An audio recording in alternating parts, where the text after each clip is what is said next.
Loken built a record to preserve every truth, then spent the rest of his existence trying to bury what it had written. The irony is, it survived him. And so, the story begins. Hey, Leora. So, I've been thinking about what you said about the discs of Norgannon at the end of last episode, and I went back to think about the dungeon. There's a device for reading discs in Ulduar's archive just behind the Iron Council, which makes me think that's probably where they were originally kept.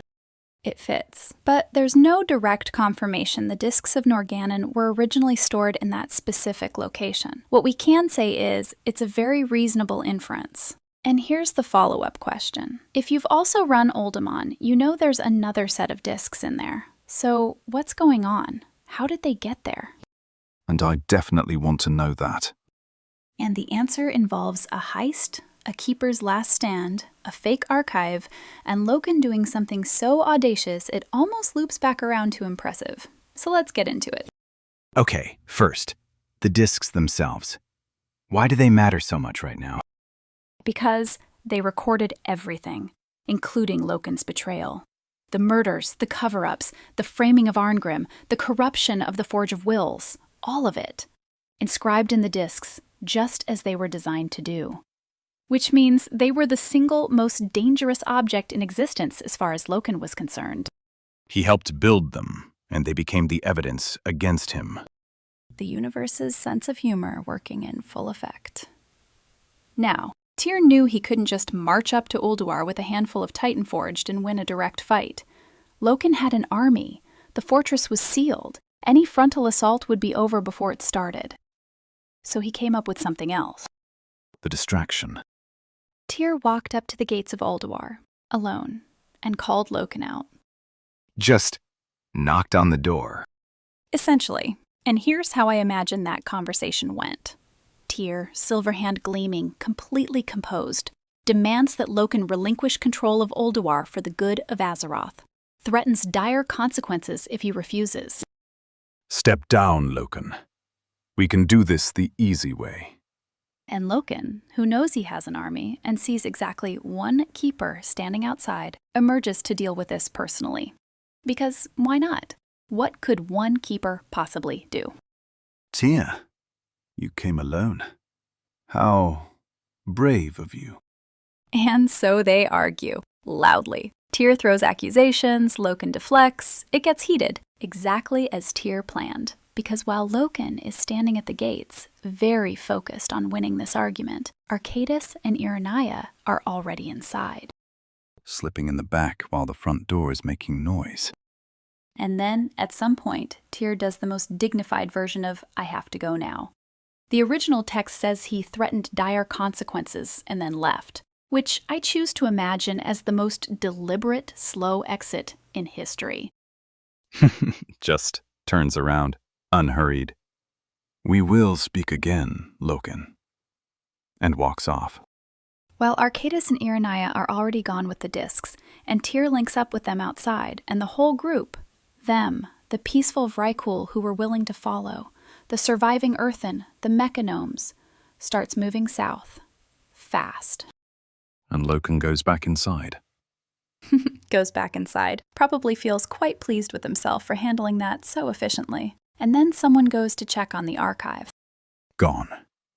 Gone. And at this point, Loken's entire composure falls apart. Because those discs contain everything.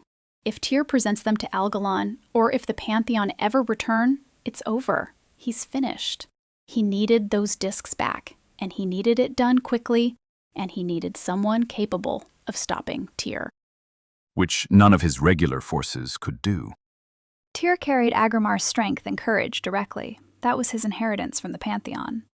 Sending regular forces after him would be a gamble Loken couldn't afford to take, not with the discs at stake. So Loken went to a much darker solution. He dug deep, literally.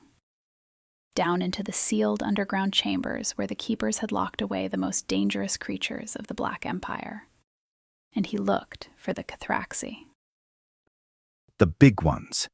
We mentioned them back in the Yogg-Saron fight, the massive generals that nearly destroyed the Titan Forged.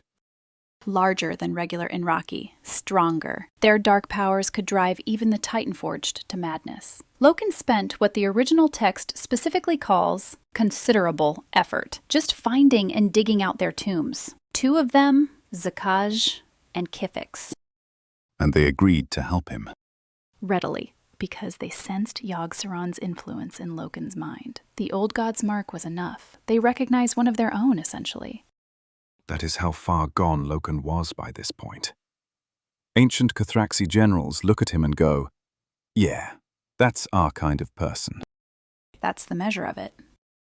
Anyway, the 2 Cathraxi moved south, tracked down the fleeing group, and caught up with them in a tranquil, temperate glade. Tyr saw them coming, and he made a call. He told the others to run. He ordered Arcadis and Irenaia to take everyone else and keep going south, and he stayed behind. Only a shadow of Agrimar's old power remained in him at this point. Tyr was not what he had once been after numerous battles. He knew that. But he also knew that 2 Cathraxi generals hitting a group of refugees would end very badly. So he stood his ground. Same thing Agrimar did when he put down his sword in front of Sargeras. Same instinct. That line of thinking, that the person in front of you matters more than your own survival, runs through this whole story. Agrimar had it, Tyr had it, and Tyr held those 2 Cathraxi for 6 days and 6 nights, alone, in a fight he was never going to win. He never gave ground. 6 days. As fatigue finally set in, Tyr made his last decision. He poured everything he had left, every last bit of power still in his form, into one explosion. Arcane energy that shook the land. When it cleared, Arcadis and Irenaia came back to find a crater, and inside it, Tyr, and one of the Cathraxi, Zakaj, dead beside him. He nearly got both of them. The other one, Kithix, barely survived and fled west, badly wounded. It wouldn't be seen again for thousands of years. And Irenaia named the glade Tyr's Fall, which in the Vrykul tongue became Tirisfal. Tirisfal. As in Tirisfal Glades. The zone in classic WoW. That's where Undercity is. The broader zone, yes, the same region where the Undercity would one day stand. And the land carries 2 conflicting energies to this day.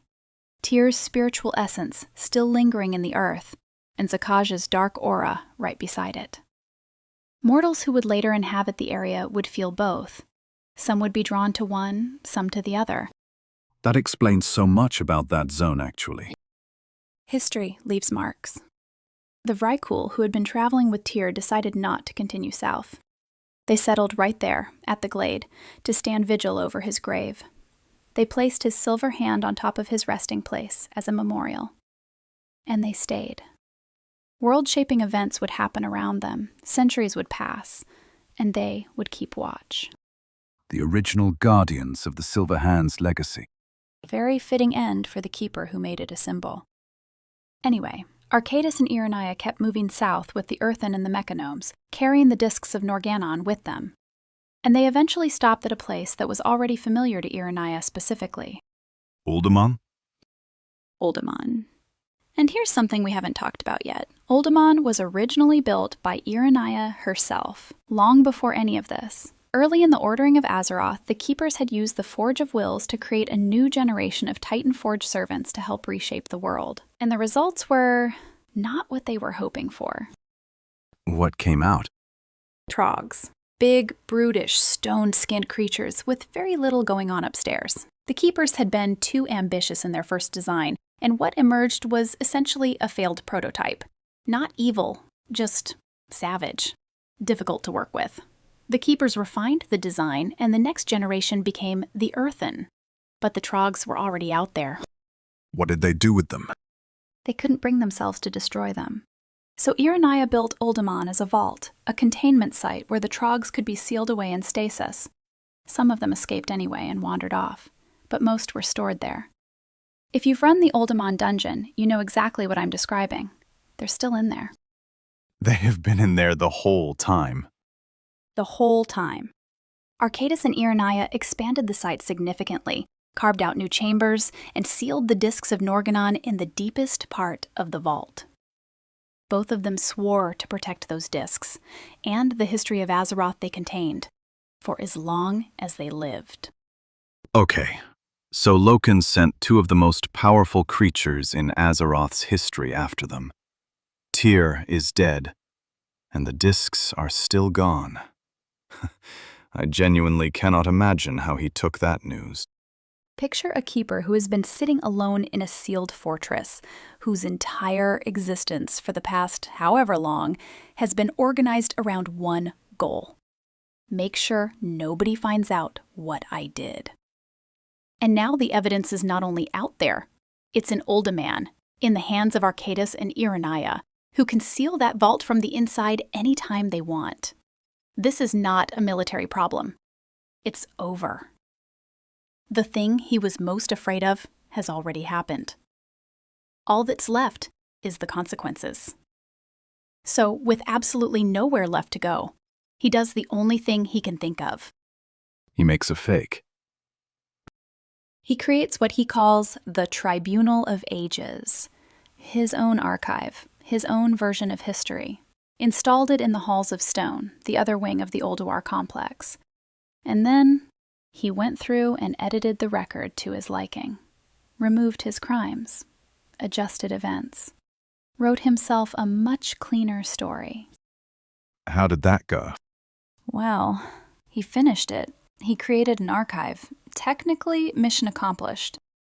I feel like there's a but. The text says his archive was so flawed that the histories stored within were warped even beyond his own understanding. A fake archive, obviously fake, that no one would trust. So, he did the work. It just didn't work. There's a justice in that somehow. A little bit. But he wasn't done. He had one more move. Loken assumed that Arcadis and Irenaia would eventually come for him, that they'd present the real discs to someone, get Algalon to investigate, and that would be the end. So he adjusted the Titan communication devices in Ulduar, set it up so that no living creature could contact Algalon at all. Only one thing would bring the Constellar to Azeroth. His own death? Exactly. If Loken died, Algalon would come. And if Algalon came and found evidence of a corrupted world, which he would, he'd activate the Forge of Origination and wipe the surface of Azeroth clean. Loken's reasoning? If Arcadis and Irenaia kill me, I take everything down with me. A dead man's switch. For the whole planet. And then he went back to brooding. Which, to be fair, is where we found him at the start of this episode. Except now, he has an even bigger secret to sit with. But here's the thing Loken didn't account for. He assumed Arcadis and Irenaia would kill him. He assumed the only people who could possibly come for him were the two keepers, who had every reason to. He did not account for a third option, which is a bunch of mortals just wandering into Ulduar because they heard something was wrong and decided to do something about it. Players. Eventually, yes. And that is how Loken's story actually ends. Not at the hands of Arcadis, not with a grand reckoning, but in a dungeon at the top of the Halls of Lightning, defeated by adventurers who had no idea they were about to trigger the arrival of a Constellar, which then required its own adventure in Ulduar to resolve. He set up a trap for two specific people, and random heroes walked into it instead. That is, in a sense, the most Warcraft ending imaginable. Let's do a quick accounting of what Loken actually accomplished. He created the Discs of Norgannon, a perfect record of Azeroth's history. Spent enormous effort trying to destroy what they recorded. Failed. Got the two Cathraxi generals who killed Tyr killed or driven off by the very person they were sent to stop. Then created a fake archive, which was also obviously fake. Sealed himself in a fortress with an ancient, imprisoned god getting stronger beneath him. And set up a planet-killing mechanism triggered by his own death, which he had already assumed was coming. You know, when you lay it all out like that, He really worked very hard to make everything worse. And here is the question for today. The discs of Norgannon recorded the truth that Loken spent everything trying to hide. And they survived. The fake tribunal of ages that he built to replace them was obviously flawed. The real discs made it to Uldaman. History, in this case, won. So the question is, does that feel like justice? Or does it feel like cold comfort, given everything that was lost on the way? Tyr's grave in Tirisfal is your reference point for that question. Next episode, we move into something a little closer to home. The races that players know best.